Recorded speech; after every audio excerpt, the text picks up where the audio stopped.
નમસ્કાર અમેરિકા, આપ જોઈ રહ્યા છો ગુજરાત તકની વિશેષ રજૂઆત. આપની સાથે હું છું નીલમ ખારેચા.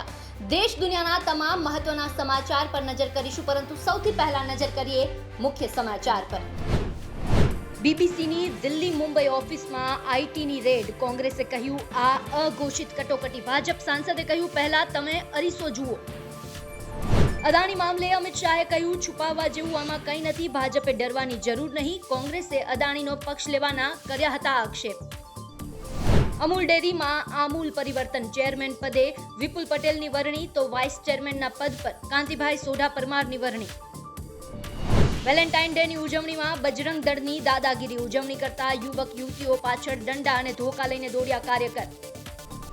તુર્કી સિરિયામાં 36,000થી વધુ લોકોના મોત. સિરિયા 12 વર્ષ બાદ મદદ માટે ખોલશે 2 બોર્ડર. તુર્કી પર અબજો રૂપિયાનો ભાર. વિગતવાર સમાચારની વાત કરવામાં આવે તો બીબીસી દ્વારા હાલમાં જ ગુજરાત રમખાણ પર એક ડોક્યુમેન્ટરી બનાવવામાં આવી હતી અને આ ડોક્યુમેન્ટરીએ વિવાદનો મધપૂડો જે છે તે છંછેડ્યો હતો. તેના બાદ સરકાર દ્વારા આ બીબીસીની ડોક્યુમેન્ટરી પર પ્રતિબંધ લગાવવામાં આવ્યો અને આ બધાની વચ્ચે મંગળવારે સવારે દિલ્હી અને મુંબઈની બીબીસી ઓફિસ પર આવકવેરા વિભાગ દ્વારા દરોડા પાડવામાં આવ્યા. શું છે સમગ્ર વિગત, રાજકારણ જેના લીધે ગરમાયું છે તે જાણો આ રિપોર્ટમાં. બ્રિટિશ બ્રોડકાસ્ટિંગ કોર્પોરેશન એટલે કે બીબીસીની વિરુદ્ધ આવકવેરા વિભાગે કાર્યવાહી કરી છે.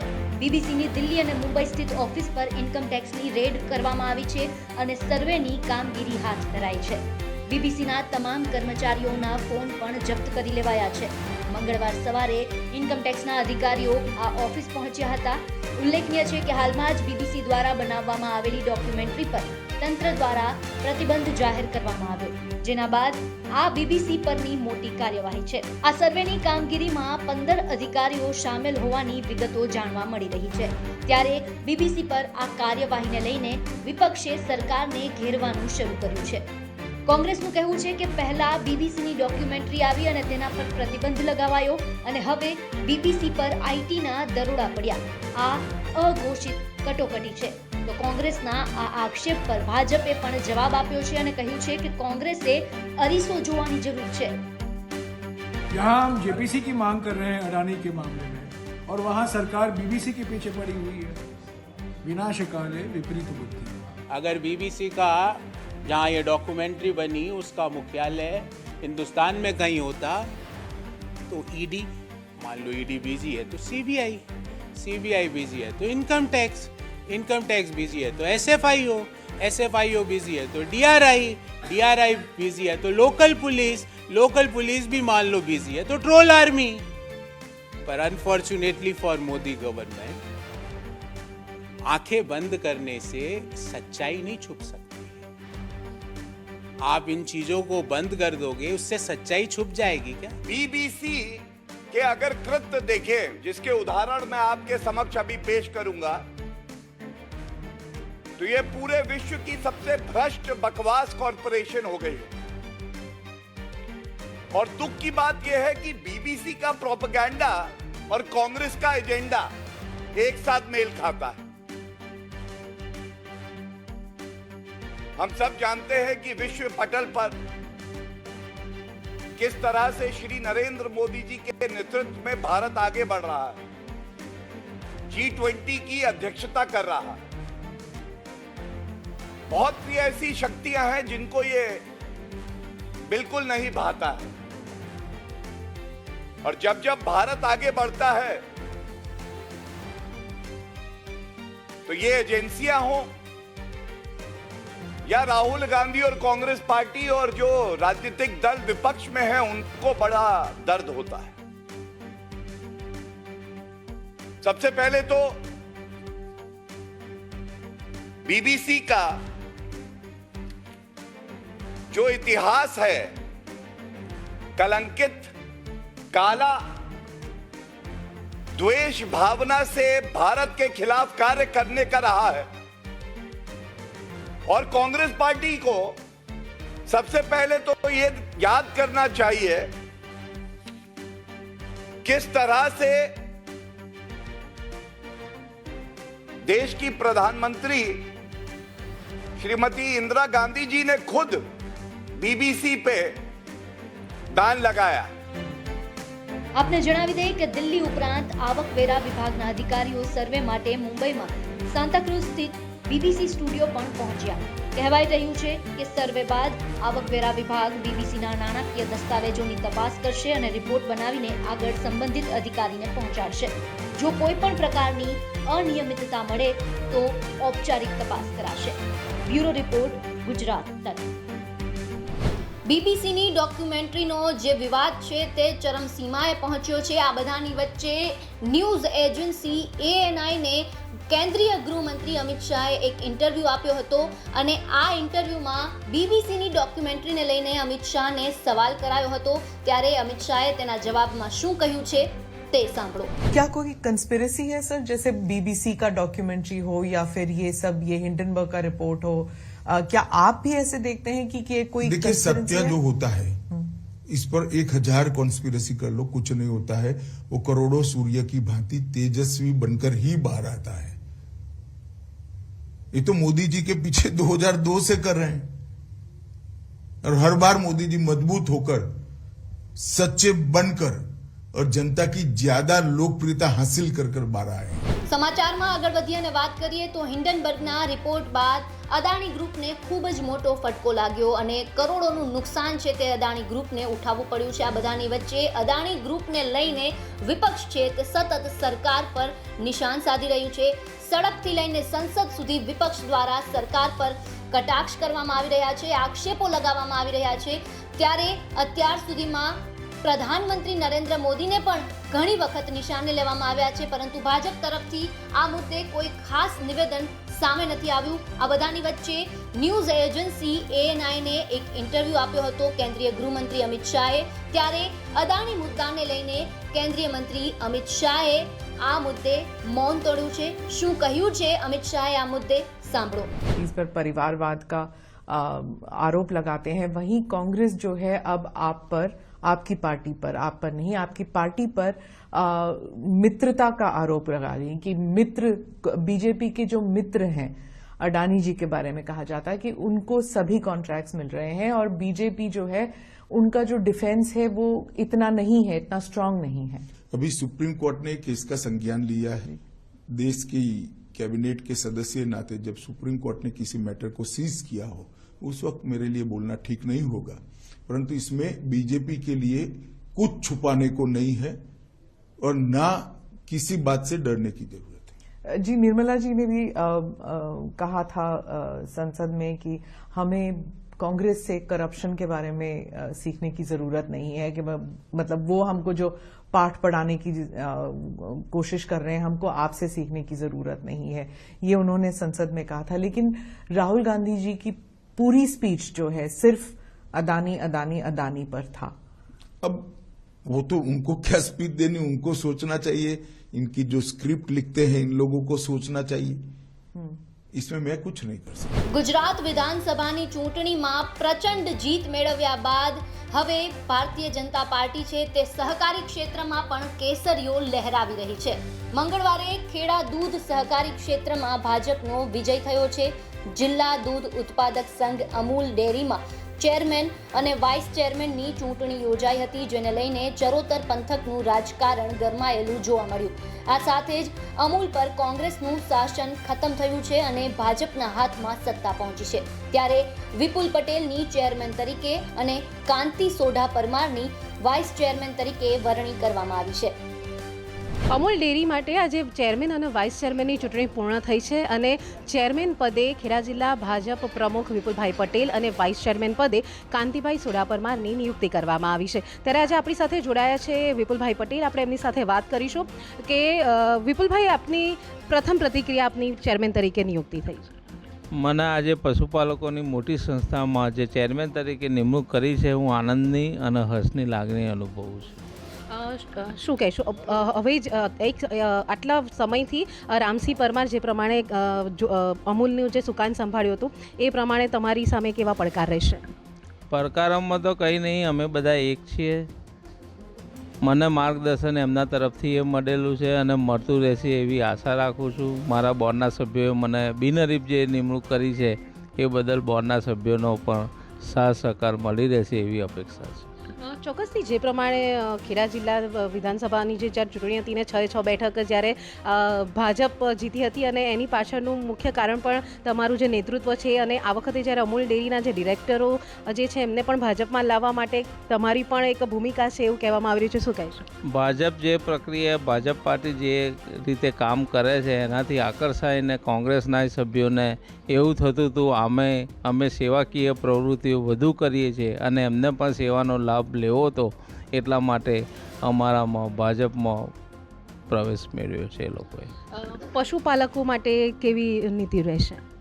પશુપાલકોને સારામાં સારો ભાવ મળી રહે, એના ભાવ પડતર ઓછી આવે અને વધુ ભાવ આલીએ, ભાવ ફેર આલીએ, એનું બોનસ વધુ વેચાય એવી અમારી કોશિશ રહેશે. ચોક્કસથી તમે ખેડા જિલ્લા ભાજપ પ્રમુખ પણ છો, કેડીસીસી બેંકમાં પણ તમે છો, તો આ વખતે હવે જ્યારે અમૂલના ચેરમેન બન્યા છો તો કામગીરી કયા પ્રકારની રહેશે? પાર્ટીએ જે કામ આપ્યું છે મેં સંભાળ્યું છે, સારી રીતે સંભાળ્યું છે અને પ્રગતિમાં પણ અમે પ્રવેશ કર્યો છે. એટલે પાર્ટી કહેશે કે આ પદ છોડો તો હું છોડીશ. પાર્ટીના નિયમનું, પાર્ટીના આદેશનું હું જરૂરપણે પાલન કરીશ. ચોક્કસથી પાર્ટીના આદેશ પ્રમાણે કામગીરી કરીશું એવી વાત જે વિપુલભાઈ કરી રહ્યા છે. આપણી સાથે વાઇસ ચેરમેન જે કાંતિભાઈ સોડાપરમાર છે તે જોડાયા છે, આપણે એમની સાથે વાત કરીશું. આપની વાઇસ ચેરમેન તરીકે વરણી પ્રથમ પ્રતિક્રિયા? આજે મારા ઉપર સંપૂર્ણ ભરોસો કરી અને ભારતીય જનતા પાર્ટીનું શીર્ષ નેતૃત્વ આપણા વડાપ્રધાન, યશસ્વી વડાપ્રધાન માન્ય નરેન્દ્ર મોદી સાહેબ, ગૃહમંત્રી અને સહકાર પ્રધાન માન્ય અમિતભાઈ સાહેબ અને ગુજરાતના પ્રદેશ પ્રમુખ માન્ય CR પાટીલ સાહેબ, જેમણે મારામાં વિશ્વાસ મૂકી અને મારી નિમણૂક કરી વાઇસ ચેરમેન તરીકે મને બહુ મહત્ત્વની જવાબદારી આપી. આણંદ, ખેડા અને મહીસાગર જિલ્લાની જીવાદોરી સમાન અમૂલના વાઇસ ચેરમેન તરીકે મને જે મારી પસંદગી કરી તે બદલ હું એમનો ખૂબ ખૂબ આભારી છું અને ઋણી છું. સાથે સાથે અમારા બોર્ડ ઓફ ડિરેક્ટરોએ પણ મારામાં ભરોસો અને વિશ્વાસ મૂકી અને બિનહરીફ ચૂંટી લાવ્યા તે બદલ હું એમનો બધાનો આભાર માનું છું. સાથે સાથે આ ગરીબ મધ્યમ વર્ગ અને ખેડૂતો, પશુપાલકોની સંસ્થા હોય એમને પોષણક્ષમ ભાવ મળે, એમનું જીવન ધોરણ ઊંચું આવે અને એમની આવકમાં વધારો થાય એના માટેનું અમારું બોર્ડ, અમારા અધિકારીઓ તમામ સાથે મળી અને પ્રયત્નો કરીશું. ચોક્કસથી તમે તાજેતરમાં જ કોંગ્રેસમાંથી ભાજપમાં જોડાયા. જ્યારે જોડાયા ત્યારે પણ તમારી એ જ પ્રતિક્રિયા હતી કે હું ભાજપની જે કામગીરી છે તેનાથી પ્રેરિત છું, પરંતુ એવી પણ ચર્ચા હતી કે તમે અમૂલની ચૂંટણી આવી રહી છે અને તમે જોડાઈ રહ્યા છો. શું કહેશો? એવી વાત જ હતી નહીં. મેં તે વખતે ત્યારે મેં પ્રેસ મીડિયામાં કહ્યું હતું કે હું ભારતીય જનતા પાર્ટીના કાર્યોથી લોકોને જે જન સુધી જે એનું કામ કરવાનું છે અને સંગઠનનું કામ છે, ગરીબ મધ્યમ વર્ગના લોકોને જે યોજનાઓ થકી એને લાભ અપાવવાનું કામ કર્યું છે, એના કાર્યકરો, આગેવાનોને દરકાર રાખે છે, એ વાતથી પ્રેરાઈને વિકાસની રાજનીતિ હતી. વિકાસ થાય, દેશનો થાય, અને નરેન્દ્ર મોદી સાહેબનું જે કામ કરવાનું વિઝન છે એનાથી હું છેલ્લા 3-4 વર્ષથી એમાં પ્રભાવિત હતો. જ્યારે મારે આની અંદર જ્યારે મારે પ્રવેશ મેળવવાનો થયો ત્યારે પણ મેં પાર્ટીના શ્રેષ્ઠ નેતૃત્વને અને અમારા મિત્રોને પણ કહ્યું હતું કે હું કોઈપણ જાતની અપેક્ષા સિવાય, કોઈ પદની લાલસા સિવાય હું જોડાયો નથી. ગઈકાલે સેન્સ લીધી ત્યારે પણ મેં પાર્ટીને જણાવ્યું હતું કે મારે કોઈ પદમાં પડવું નથી. તેમ છતાં મેં એવું કહ્યું હતું કે પાર્ટી મને જે નાનું મોટું કામ સોંપશે એક પાર્ટીને હું વફાદાર રહીને કામ કરીશ. આજ મારે લોકોની સેવા કરવાનું કામ હતું, મારે લોકોનું કામ કરવું છે અને પાર્ટીમાં વફાદારીપૂર્વક કામ કરવા માટે અવિરત લોકોને લાભ મળી રહે એના માટે આ વિકાસશીલ પાર્ટીની અંદર માન્ય નરેન્દ્રભાઈ મોદી સાહેબના નેતૃત્વમાં હું જોડાયો અને આજે મને પાર્ટીએ વગર માગે આપ્યું. માગનારા ઘણા બધા હતા, તેમ છતાં પણ પાર્ટીએ જે મારા ઉપર ભરોસો કર્યો તે બદલ હું પાર્ટીનો ખૂબ ખૂબ ખૂબ આભારી. ચોક્કસથી લોકસભાની ચૂંટણી આવી રહી છે અને તમારા જોડાવાથી સાથે જે અમૂલમાં જે ભાજપ પ્રેરિત જે પેનલ આવી છે એનાથી શું ફાયદો થશે? લોકસભાની ચૂંટણીમાં તમને ખબર છે તો ગયા વખતે પણ 19ની અંદર પણ 26 સીટો ગુજરાતની જીત્યા હતા. અમારે આણંદ જિલ્લાની પણ વાત કરીએ કે 2 ટર્મથી ભારતીય જનતા પાર્ટી જીતે છે અને ફરી પણ મોટા માર્જિનથી ભારતીય જનતા પાર્ટી જીતશે, એમાં કોઈ શંકાને સ્થાન નથી. લોકો આજે મોદી સાહેબના પ્રવાહમાં છે, મોદી સાહેબની કામગીરીથી લોકો ખુશ છે. ગરીબ, મધ્યમ વર્ગ અને તમામ લોકો આજે હેપી છે, ત્યારે ભારતીય જનતા પાર્ટી માટે કોઈ પ્રશ્ન ઊભો થતો નથી.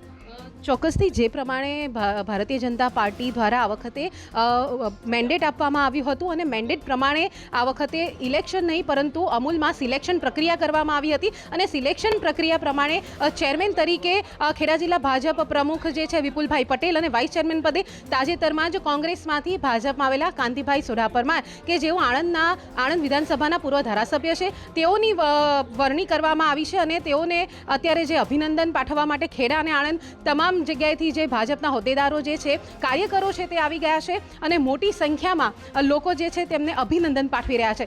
મહત્વનું છે કે ખેડા જિલ્લા વિધાનસભાની જ્યારે ચૂંટણી 2022ની જે યોજાઈ હતી તેમાં જે ખેડા જિલ્લાની 6 બેઠક જે છે ભાજપમાં આવી હતી. સાથે જ અમૂલમાં જ્યારે ઇલેક્શન જ્યારે નજીક હતું અને ત્યારે અમૂલમાં જે કોંગ્રેસના જે ડિરેક્ટરો હતા તેને ભાજપમાં લાવવા માટેનું પણ જે કામગીરી છે એક રીતે ક્યાંક કહી શકાય તો માસ્ટર માઇન્ડ જેમને કહી શકીએ એ જે છે એ વિપુલભાઈ પટેલ હતા અને એમની જે કામગીરી જે છે ભાજપમાં જ્યારથી CR પાટીલ આવ્યા છે ત્યારથી જે ભાજપના જે સારી કામગીરી કરે છે જે નેતૃત્વ સારું કરે છે તેમને ચોક્કસથી નવાજવામાં આવે છે અને એના કારણે જ આજે જે વિપુલભાઈ પટેલ છે તેમને ચેરમેનનું પદ આપવામાં આવ્યું છે.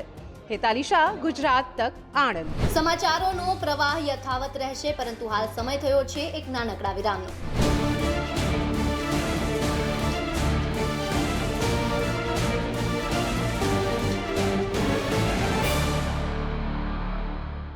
गुजरात में गपशप गोखी साथ.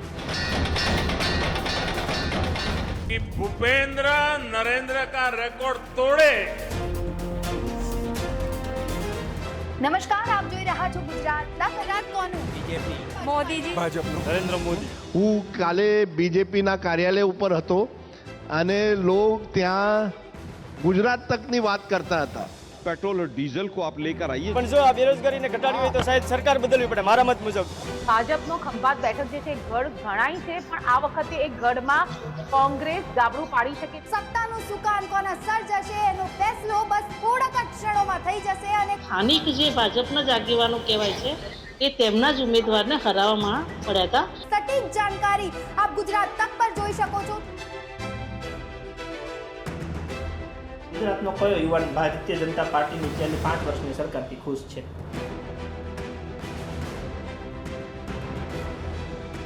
દર્શકો, રાજનીતિના ખેલાડીમાં આપનું સ્વાગત છે.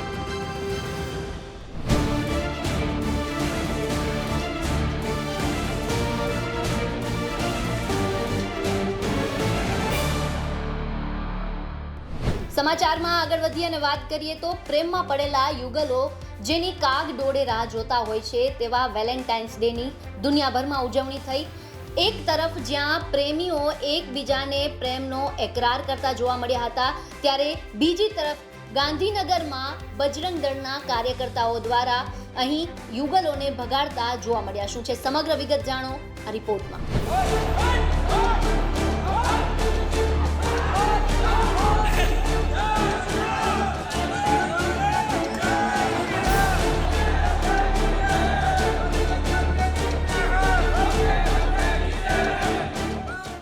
એક તરફ જ્યાં વેલેન્ટાઇન ડેની ઉજવણી થઈ રહી હતી ત્યાં બીજી તરફ ગાંધીનગરના સેન્ટ્રલ વિસ્ટા ગાર્ડનમાં વેલેન્ટાઇન ડેની ઉજવણીમાં બજરંગ દળના યુવા કાર્યકર્તાઓની દાદાગીરી સામે આવી છે. જેમાં બજરંગ દળના યુવા કાર્યકર્તાઓનું ટોળું હાથમાં લાકડી સાથે સેન્ટ્રલ વિસ્ટા ગાર્ડનમાં ઘૂસી આવ્યું હતું અને યુવક યુવતીઓ સાથે ગેરવર્તણૂક કરી હતી અને વેલેન્ટાઇન ડે મનાવતા યુવક યુવતીઓને ધમકી પણ આપી હતી. જોકે પ્રશ્ન એ ઉઠી રહ્યો છે કે આ પ્રકારે દાદાગીરી કરવાનો અધિકાર કોને આપ્યો છે? દાદાગીરી કરતા સામે આવેલા વિડીયોમાં સાફ દેખાઈ રહ્યું છે કે જય શ્રી રામના નારા લગાવતા 20થી વધુ યુવાનોનું ટોળું જેમને ગળામાં બજરંગ દળનું ખેસ પહેર્યો છે અને હાથમાં લાકડી રાખી છે તેઓ સીધા જ સેન્ટ્રલ વિસ્ટા ગાર્ડનની અંદર ઘૂસી જોરથી રાડો પાડવા માંડે છે. એટલું જ નહીં, દંડા લઈને યુવક યુવતીઓ પાછળ બજરંગ દળના કાર્યકર્તાઓ દોડતા પણ નજરે પડ્યા હતા. સાથે જ વિડીયોની અંદર દેખાતા બજરંગ દળના યુવા કાર્યકર્તાઓમાં મહદઅંશે કોલેજિયન હોય તેવું લાગ્યું કારણ કે તેઓ બેગ સાથે સીધા જ આ ગાર્ડનની અંદર પહોંચ્યા હતા. બજરંગ દળના કાર્યકર્તાઓનો આવો તો શું ઈરાદો છે કે તેમને આ પ્રકારે ગાર્ડનમાં યુવક યુવતીઓ સાથે દાદાગીરી કરવી પડી તે સૌથી મોટો સવાલ ઉઠી રહ્યો છે. વિડીયોમાં બજરંગ દળના કાર્યકર્તાઓ હસી મજાક પણ કરતા હોય તેવું લાગી રહ્યું છે.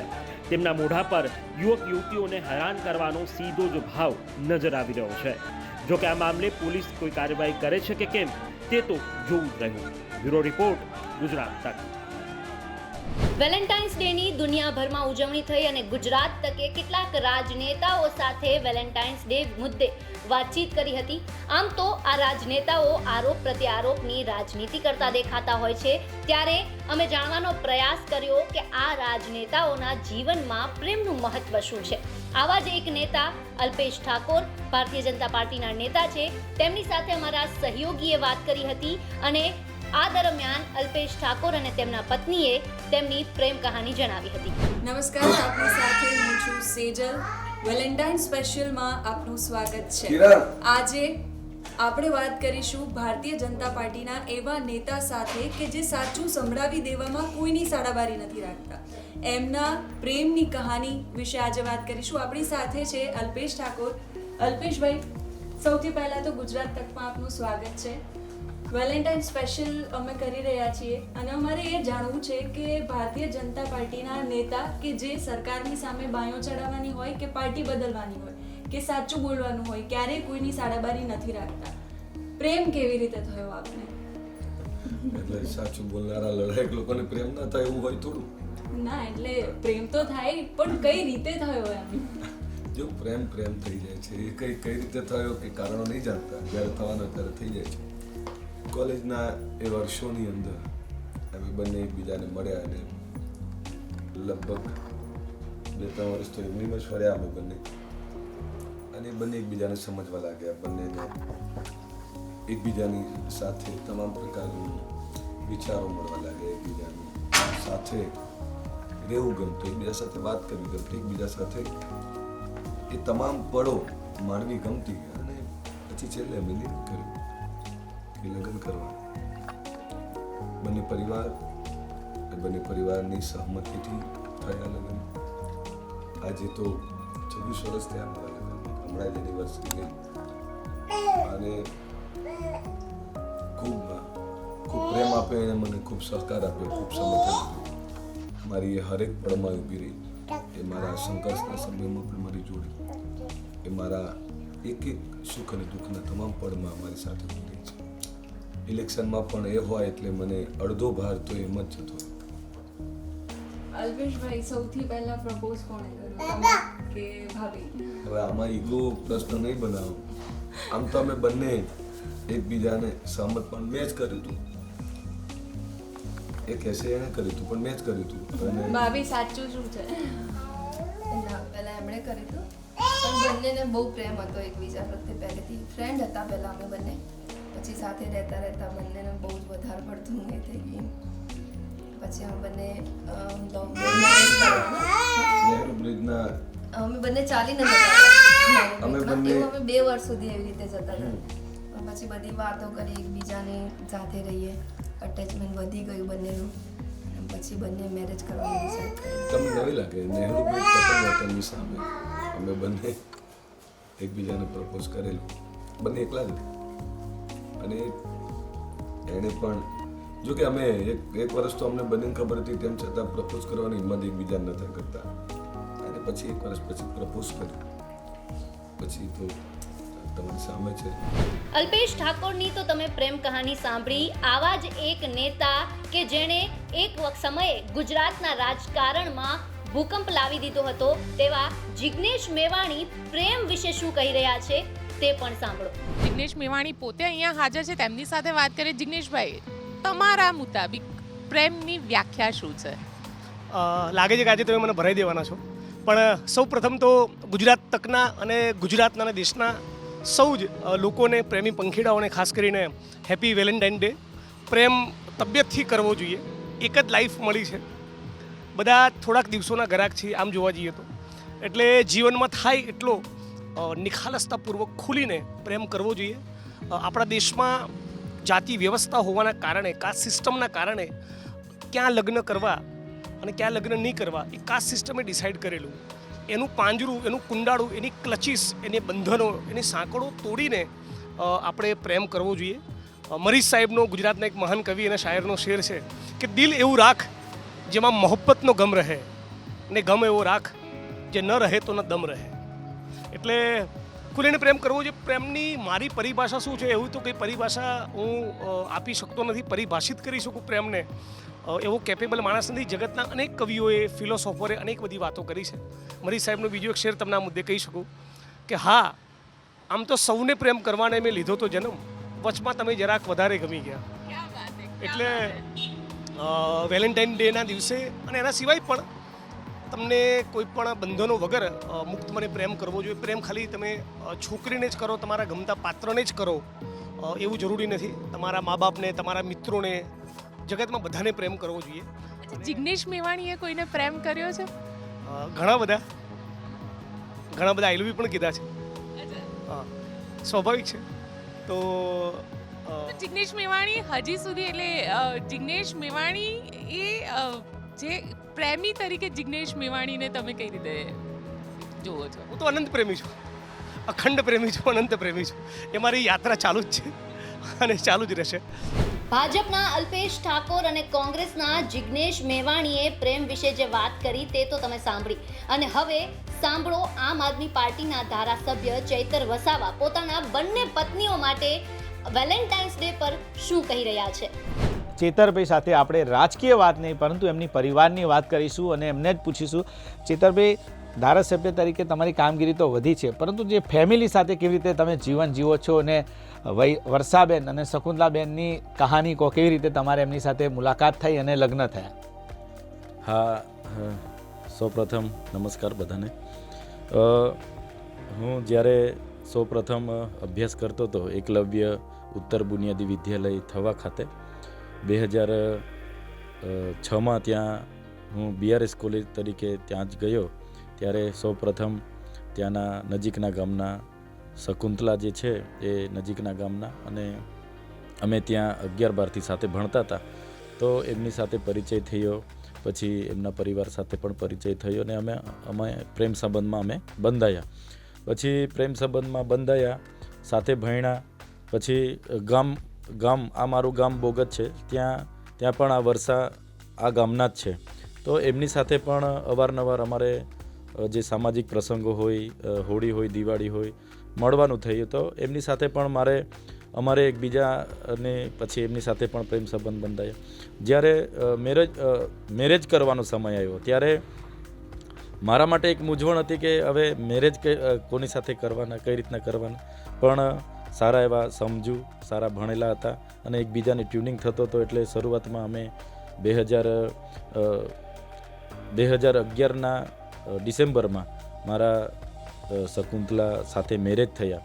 અને મેરેજ થયા એમને પણ મેં વાત મૂકી કે મારે આ રીતનું ગામમાં છે તો એમને પણ હું તરછોડી ના શકું. અને છતાં મારી એકદમ કપરી પરિસ્થિતિ હતી. તે વખતે મારા પર કોઈ આવકના સ્ત્રોત નહોતા, કોઈ બીજી ઇન્કમ નહોતી. પછી બી અમારા ત્રણેયના ટ્રુનિંગથી અને અમારી સમજૂતીથી બધું ડન થયું કે કંઈ નહીં, આપણે બધા જેટલું પણ આપણને કુદરતે અને ભગવાને જીવન આપ્યું છે, બધાએ જીવન હળીમળીને જીવીશું અને એકબીજાને સમાવીને જીવીશું. તો એમાં મારા મોટા પત્ની એ શકુંતલાનો ખૂબ મોટો સાથ અને સહકાર રહ્યો મને, અને એમણે મને ખૂબ સાથ સહકાર આપ્યો કે તમે ચિંતા ના કરો, આપણે એમને પણ લાવીશું. અને સૌપ્રથમ શકુંતલાએ જ વાત મૂકી કે આપણે સાથે રહીને જીવીએ, એમની ઈચ્છા છે. તો અમારી પરંપરાગત રીતે હું જાણું છું ત્યાં સુધી પરદાદા, દાદા, મારા પપ્પા, અમારી આગળથી જ 2 પત્નીઓનું રિવાજ છે અને નોર્મલ છે અમારામાં.